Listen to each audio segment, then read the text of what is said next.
اعوذ باللہ من الشیطان الرجیم بسم اللہ الرحمن الرحیم رب اشرح لی صدری ویسر لی امری واحلل عقدۃ من لسانی یفقہوا قولی۔ السلام علیکم ورحمۃ اللہ وبرکاتہ۔ آج ہم آیا نمبر 6 کرنے جا رہے ہیں۔ بسم اللہ الرحمن الرحیم سواء علیہم استغفرت لہم ام لم تستغفر لہم لن یغفر اللہ لہم ان اللہ لا یہدی القوم الفاسقین۔ سواؤن برابر ہے، ایکول ہے، یہ لفظ استعمال ہوا ہے۔ جیسے ہم کہتے ہیں تمہارا کہنا نہ کہنا میرے لیے برابر ہے، تو یہ اس میننگ میں استعمال ہوا ہے۔ یہ بات جو ہے برابر ہے، ایکول ہے ان لوگ علیہم، ان کے لیے۔ استغفرت لہم، آپ استغفار کریں، ام لم تستغفر لہم، یا استغفار نہ کریں۔ لن یغفر اللہ لہم، اللہ ان کو ہرگز معاف نہیں کرے گا۔ کیوں نہیں کرے گا؟ ان اللہ لا یہدی القوم الفاسقین، اللہ فاسقین کو ہدایت نہیں دیا کرتا۔ یہاں پہ استغفرتا کا جو لفظ ہے، اس کو ذرا ہم نے اس کی میننگ کو گہرائی سے سمجھنے کی ضرورت ہے۔ استغفار کرنے کی یا معافی مانگنے کا جو لفظ ہے، یہ آیات قرآن پاک میں اور بھی کافی جگہ پہ استعمال ہوا ہے۔ جیسے استغفر لہم او لا تستغفر لہم ان تستغفر لہم 70 مرہ لن یغفر اللہ لہم۔ حضور پاک صلی اللہ علیہ وسلم سے کہا گیا کہ اگر آپ ان کے لیے 70 مرتبہ بھی استغفار کریں گے تو بھی ان کو معافی نہیں ملے گی۔ 70 مرتبہ کا مطلب یہ نہیں کہ 75 ٹائم کریں گے تو معافی ملے گی۔ یہ ایک فریز استعمال ہوا ہے، جیسے آپ کہتے ہیں کہ آپ ہزاروں دفعہ بھی یہ بات کہیں تو میں نہیں مانوں گا، یا ہم اٹ مینس کہ انفینٹی، ٹھیک ہے، انفینٹی ٹائمز آپ کہیں تو بھی میں آپ کی بات نہیں مانوں گا۔ یہ اس فریز میں استعمال ہوا ہے۔ اب یہ لفظ کہ برابر ہے استغفار کرنا یا نہ کرنا، ٹھیک ہے، یہ یہاں کیوں استعمال ہوا ہے، اس لفظ کو سمجھنے سے پہلے ایک کمپیریزن چھوٹا سا دیکھ لیتے ہیں۔ حضرت موسیٰ علیہ السلام کو اگر آپ ذہن میں لے کے آئیں تو اللہ تعالیٰ نے جب انہیں اپنا مشن دیا کہ جاؤ فرعون کے پاس اور جو ہے میرا پیغام لے کے جاؤ اپنے میرے دین کا، تو انہوں نے آپ کہیں کہ اللہ تعالیٰ کے سامنے ایک وش لسٹ رکھ دی کہ مجھے یہ چیزیں دی جائیں تاکہ میں وہاں جا کے فرعون کے سامنے بات کر سکوں۔ لائک فارسل الی ہارون کو میرے ساتھ بھیجیں، ٹھیک ہے۔ ربی انی اخاف یکذبون، مجھے خوف ہے کہ میں جو ہے جھٹلایا جاؤں گا۔ ویضیق صدری ولا ینطلق لسانی، میرا مطلب سینہ گھٹتا ہے اور میری زبان نہیں چلتی، ہارون کو میرے ساتھ بھیجیں۔ پھر کہا گیا رب اشرح لی صدری ویسر لی امری واحلل عقدۃ من لسانی یفقہوا قولی، تاکہ انہوں نے ایک وش لسٹ دی اور اللہ تعالیٰ نے ان کی وہ دعا یا خواہشات پوری کی۔ کیپ ان مائنڈ کہ حضرت موسیٰ علیہ السلام کو انبیاء کی ہسٹری میں اللہ تعالیٰ کے سب سے لاڈلے نبی سمجھا جاتا ہے، ٹھیک ہے۔ اس کے باوجود وہ جو چیز مانگ رہے تھے وہ ان کو دی گئی، یہ ذہن میں رکھے گا اس پوائنٹ کو۔ لیکن حضور پاک صلی اللہ علیہ وسلم جو ہے، جب آپ تحویل قبلہ کا اگر واقعہ ذہن میں لے آئیں، جب آپ صلی اللہ علیہ وسلم مکہ سے مدینہ تشریف لائے اور آپ جب یہاں نماز پڑھتے تھے تو کیا ہوتا تھا کہ یروشلم کی طرف منہ کر کے نماز پڑھتے تھے تو مکہ کی طرف آپ کی بیک ہوتی تھی۔ جب آپ صلی اللہ علیہ وسلم مکہ میں نماز پڑھتے تھے تو اس طرف بھی یروشلم کی طرف ہی منہ کرتے تھے، بٹ کیا ہوتا تھا جب آپ نماز پڑھنے کھڑے ہوتے تھے تو آپ کے سامنے مکہ قبلہ اور پھر یروشلم ایک ہی ڈائریکشن میں آتا تھا، تو جب نماز پڑھتے ہوئے دونوں جو ہیں ایک ہی ڈائریکشن میں آتے تھے۔ لیکن جب آپ مدینہ تشریف لائے تو اس طرح تھا کہ سامنے یروشلم، مڈ میں مدینہ اور پھر بیک پہ مکہ کی طرف آپ کی بیک ہو جاتی تھی۔ تو آپ صلی اللہ علیہ وسلم جو ہے نماز پڑھتے ہوئے آسمان کی طرف صرف منہ کر کے دیکھا کرتے تھے۔ تو اللہ پاک نے ان ایکسپریشنز کو بھی قرآن پاک میں نوٹ کیے ہے۔ قد نرا تقلب وجہک فی السماء، we absolutely see your face turning towards the sky, that یقیناً فار شور ہم آپ دیکھ چکے ہیں آپ کے فیس کو جب آپ آسمان کی طرف دیکھتے ہیں، اپنا منہ چہرہ آسمان کی طرف کرتے ہیں، ٹھیک ہے۔ فَلَنُوَلِّيَنَّكَ قِبْلَةً تَرْضَاهَا، ہم قسم کھاتے ہیں اس چیز کی کہ اور کوئی بھی وجہ نہیں ہے، ایبسلوٹلی شور فار شور ایبسلوٹلی ہم آپ کی ڈائریکشن بدل رہے ہیں۔ فَلَنُوَلِّيَنَّكَ، ہم آپ کو ڈائریکشن بدل رہے ہیں، قِبْلَةً، قبلے کی طرف، ترضاها، صرف کس لیے؟ صرف اور صرف آپ کو خوش کرنے کے لیے اور راضی کرنے کے لیے۔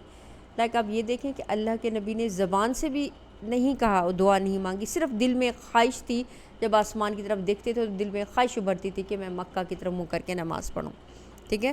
تو اللہ تعالیٰ نے یہ ایکسپریشنز بھی قرآن پاک میں نوٹ کیے ہیں، لکھے ہیں کہ قد نرا تقلب وجہک فی السماء فلنولینک قبلۃ ترضاها، صرف اور صرف آپ کو خوش کرنے کے لیے ایک ہی پوائنٹ تھا کہ ہم نے آپ کی ڈائریکشن قبلہ کی طرف، مکہ کی طرف موڑ دی۔ یہ تعلق تھا اللہ کے نبی اور آپ کے درمیان میں. لیکن یہاں کیا کہا جا رہا ہے؟ سواء علیہم استغفرت لہم ام لم تستغفر لہم لن یغفر اللہ لہم.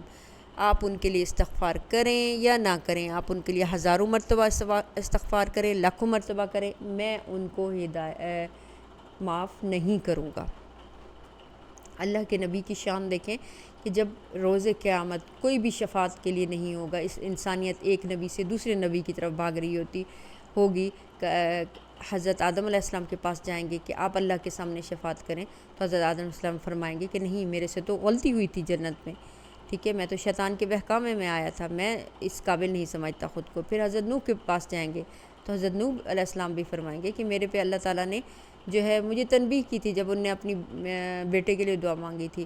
پھر حضرت ابراہیم علیہ السلام کے پاس جائیں گے تو وہ بھی فرمائیں گے کہ نہیں، میں نے بھی اپنے چاند اور سورج کو اپنا رب کہا تھا. اسی طرح حضرت موسیٰ علیہ السلام کے ساتھ حضرت عیسیٰ علیہ السلام کے پاس، ہر نبی کے پاس جائیں گے، اور آخر میں جو ہے اللہ کے نبی کے پاس آئیں گے، اور اللہ کے نبی اللہ کے اذن سے جو ہے شفاعت فرمائیں گے اور کہیں گے کہ امتی امتی. اللہ کے نبی فرمائیں گے کہ امتی امتی. تو اس وقت جو ہے لوگوں کی ایک بہت بڑی تعداد جو جہنم کی طرف بھیجی جا رہی ہوگی، ان کو جہنم سے جنت کی طرف جو ہے اللہ تعالیٰ بھیج دیں گے. اس کے بعد آپ صلی اللہ علیہ وسلم دوبارہ فرمائیں گے امتی امتی امتی. تو اللہ تعالیٰ جہنم میں موجود لوگوں کی ایک بہت بڑی تعداد کو وہاں سے نکال کر جنت میں ڈال دیں گے. اس کے بعد اللہ کے نبی پھر فرمائیں گے کہ امتی امتی. تو اس طرح جب تک کہ ان کا آخری امتی بھی مطلب اس سے عذاب سے نجات نہیں پالے گا، اللہ کی اذن سے جس کو اللہ چاہیں گے جس کو وہاں سے نکالنا، اس وقت تک آپ فرماتے رہیں گے. لیکن یہ دن اللہ کے سب سے زیادہ غضب والا دن ہوگا، ٹھیک ہے. اس دن کسی کی نہیں سنی جا رہی ہوگی، صرف اللہ کے نبی کی سنی جا رہی ہوگی. لیکن وہی اللہ کے نبی اس دنیا میں جب ان لوگوں کے لیے جو مسلمان ہیں، کافر بھی نہیں ہیں، ان کے لیے استغفار یا معافی کی درخواست کر رہے ہیں، معافی طلب کر رہے ہیں، تو ان کو بتا دیا گیا ہے تو معافی تو نہیں ملے گی، ٹھیک ہے، چاہے آپ جتنا بھی استغفار کریں. تو ان چیزوں سے، اس بات سے دیکھیں اللہ کے ہاں منافقت کا مقام دیکھیں کہ، اور اس سے اللہ کے غیظ و غضب کا اندازہ لگائیں منافق کے لیے کہ ان کو معافی نہیں ملے گی اللہ کے رسول کی استغفار کے باوجود. کیوں؟ یہ بیکاز یہ ان کی ان ساری منافقتوں کا نتیجہ ہے جو آج تک وہ لوگ کرتے رہے ہیں. پلس مین پوائنٹ ایک اور دیکھیں کہ انہوں نے اللہ کے نبی کے بلانے پر بھی اکڑ دکھائی ہے، اللہ کے نبی کو انکار کیا ہے. تو اللہ تعالیٰ فرما رہے ہیں کہ اگر وہ تمہیں اکڑ دکھا رہے ہیں، ایٹیٹیوڈ دکھا رہے ہیں، تو سمجھو آج سے ہم نے ان کو اپنی کتاب سے مٹا دیا، ہمارا ان کے ساتھ کوئی تعلق نہیں رہا. اب سوال یہ پیدا ہوتا ہے یہاں پہ کہ اللہ کے نبی کو تو مکہ میں بھی ستایا گیا تھا، ان کو تو مکہ میں بھی لوگ ایٹیٹیوڈ دکھاتے تھے، ان کو مارا گیا تھا، ایون ان کی جسم سے خون نکلا تھا جو طائف کی گلیوں میں گرا تھا، ٹھیک ہے. اس وقت بھی ایسی کوئی آیت نہیں گزری تھی، نہیں اتاری گئی تھی. کیوں؟ کیونکہ وہ لوگ ابھی تک ایمان نہیں لائے تھے، وہ کافر تھے، وہ مشرک تھے. اور یہ لوگ کون ہیں؟ یہ بائی لا قانونی طور پہ مسلم ہیں. ان کے دلوں میں منافقت آ گئی ہے، شاید اس منافقت کو وہ جانتے بھی نہ ہوں، ٹھیک ہے، لیکن کیونکہ وہ منافقت آ گئی ہے تو اس منافقت کی وجہ سے اللہ کے اس غیظ و غضب کا جو ہے یہ اظہار کیا جا رہا ہے. اسی طرح اگر آپ یہ دیکھیں کہ اس میں ایک اور چیز ہے کہ اللہ کے نبی کو ڈسریگارڈ کیا جا رہا ہے. جیسے سورہ حجرات میں تھا، جب لوگوں نے آ کے کہا یا محمد اخرج الینا، رائٹ، تو اللہ کہ اے محمد کچھ بدو آئے اور وہ حضور پاک صلی اللہ علیہ وسلم کے حجرہ مبارک کے باہر کھڑے ہو کے کہنے لگے کہ محمد باہر نکلو، مطلب ہمیں اسلام کی تبلیغ کرو. وہ مسلمان اسلام لانا چاہتے تھے. تو اللہ تعالیٰ نے فرمایا ان تحبط اعمالکم وانتم لا تشعرون، اگر تم ایسے کرو گے، ڈس رسپیکٹ کرو گے، تو تمہارے اعمال ضائع کر دیے جائیں گے، ہو سکتا ہے تمہارے اعمال ضائع ہو جائیں گے، ٹھیک ہے. تو آئندہ سے احتیاط کرنا. تو اس میں ایک سبق ہمارے لیے بھی ہے کہ ہمیں اللہ کے نبی کی احادیث کے سامنے سرنگوں کرنا ہے، ان کو فالو کرنا ہے. ہو سکتا ہے کہ ہم احادیث کو 100% فالو نہ کر سکیں، ٹھیک ہے، ہو سکتا ہے کہ ہم 50% بھی نہ کر رہے ہوں، لیکن اللہ کے نبی کی احادیث کا مذاق اڑانا، ان سے انکار کرنا، ان کو غیر ضروری سمجھنا، یہ آپ کہہ رہے ہیں کہ یہ استکبار کرنا ہے، ٹھیک ہے، اور یہ کہ ہم یہ سہیں کہ بس قرآن ہی کافی، جب اللہ نے قرآن اتار دیا تو اب ہمیں حدیث کی کیا ضرورت ہے؟ قرآن اور حدیث ایک دوسرے کا آپ کہہ لیں کہ پرتوں ہیں، جو چیز اللہ پاک نے قرآن میں کہی، حضور پاک صلی اللہ علیہ وسلم نے اس کو ایکسپلین کیا۔ ایک قرآن میں آیت ہے وَإِذَا سَأَلَكَ عِبَادِي أَنِّي فَإِنِّي قَرِيب، جب آپ سے میرے بندے پوچھیں میرے متعلق، آپ سے پوچھیں، آپ سے ہم حضور پاک صلی اللہ علیہ وسلم سے کیسے پوچھ سکتے ہیں؟ ڈیفینیٹلی ان کی احادیث کے ذریعے۔ وَإِذَا سَأَلَكَ، جب آپ سے پوچھیں میرے بندے، ٹھیک ہے، عبادی انی فانی قریب، تو بے شک میں ان کے بہت ہی قریب ہوں۔ ان احادیث کو فالو کریں، جو کچھ کہا گیا ہے اس چیز کو فالو کیا جائے، کیونکہ وہ قرآن کی ہی ایکسپلینیشن ہے۔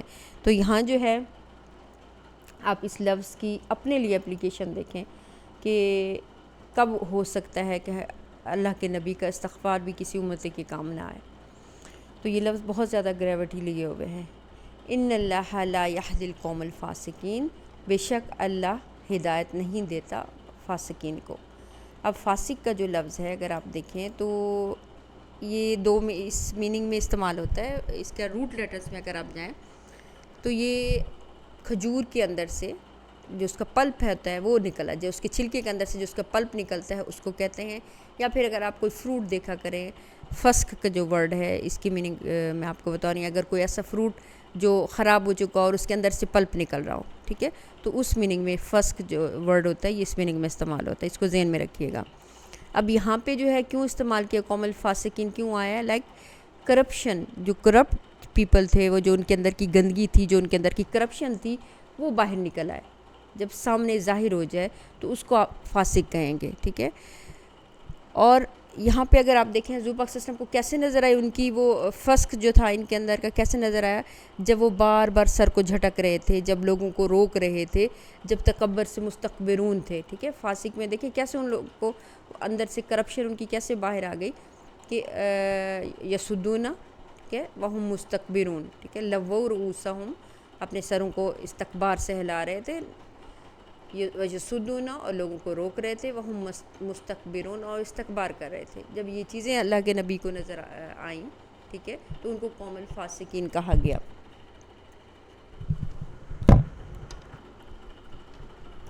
اور ایک دوسرا میننگ فاسق کا یہ ہوتا ہے کہ عادی نافرمان، لائک بار بار نافرمانی کرنے والا، اور اس چیز کو وہ گناہ نہیں سمجھ رہا۔ جیسے اب منافقین کے اس پورے کانٹیکس میں ہم دیکھا ہے کہ بار بار وہ غلطی کرتے تھے، پھر آ کے حضور پاک صلی اللہ علیہ وسلم سے معافی مانگتے تھے، پھر معافی مل جاتی تھی، پھر نیکسٹ ٹائم دوبارہ کرتے تھے، پھر آ کے معافی مانگتے تھے۔ تو ان لوگوں نے اس کو اپنا ایک ایٹیٹیوڈ بنا لیا تھا، ٹھیک ہے، غلطی ہوگی جا کے معافی مانگ لیں گے، ٹھیک ہے۔